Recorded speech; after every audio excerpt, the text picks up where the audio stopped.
So far in your life, have you genuinely explored what style can do for you? Or have you simply made small efforts to look decent and to make small improvements? If you are your own man, why do you dress just like other men? And if you think unconventionally, why are you following conventional style rules? There's a reason that calling someone distinguished is a compliment, and that calling them an NPC is an insult.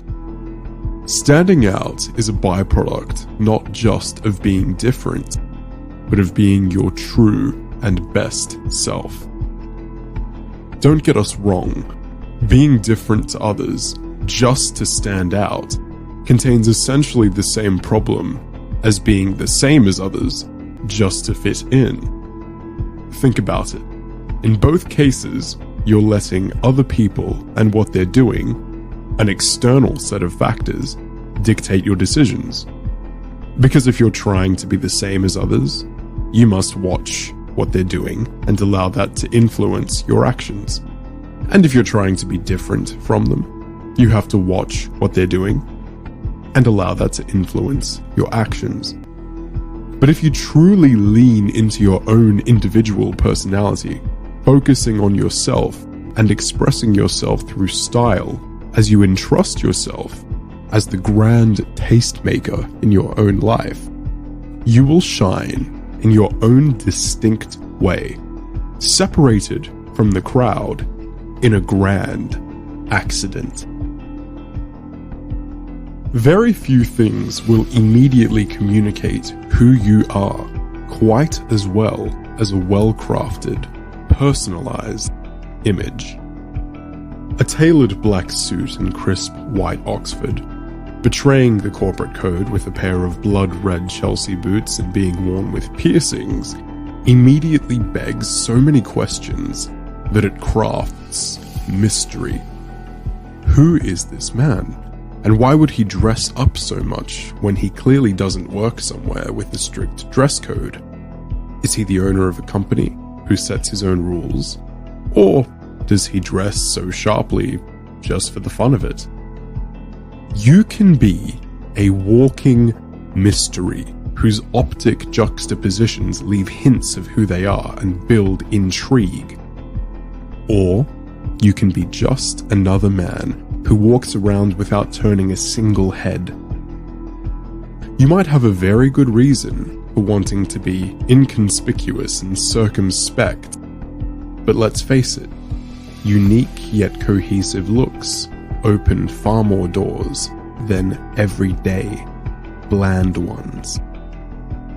Now, when I first embarked on my own style journey, I remember thinking it would be easy. What about dressing well could possibly be so difficult? Well, if you simply want to look above average, nothing. It really is quite simple to be better dressed than most men, and better dressed than an old version of yourself who went to less effort. But looking your best? Looking as good in your new outfit as you actually thought you would look? That is a little trickier. This is because looking your best requires a lot of creative decisions to be well executed. Firstly, there's precisely which items to put together. Suit and tie, jacket and jeans, trousers and coat, puffer and sneakers. There are many categorical choices. And once you've made them, there's combining color in a way compatible both between the items themselves and with your skin tone. There's fit, there's accessorization, and grooming. So looking your best, and perhaps you've never heard it described this way, is a skill and an art. Like any skill, it takes time and mistakes to perfect. Things don't always look the same on you as they do in your imagination. The thing that you like the look of the most isn't always the thing that looks the best on you.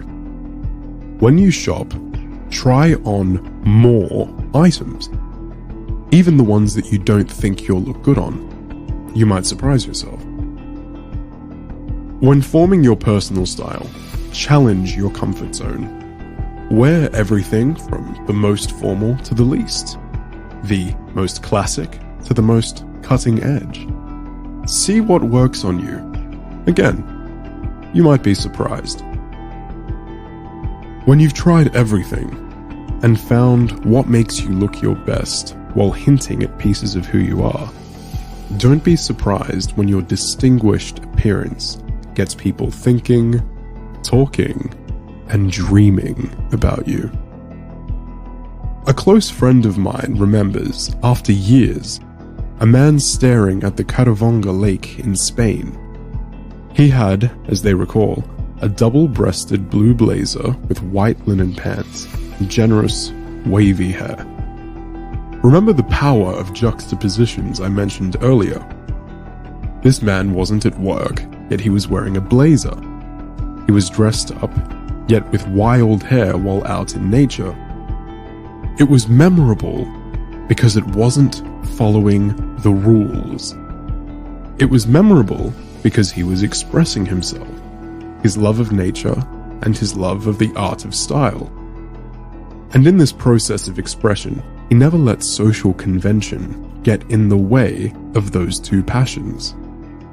Let me ask you, what passions could you combine and share through the art of style if you just gave yourself permission and ignored the perception of others? Let us know.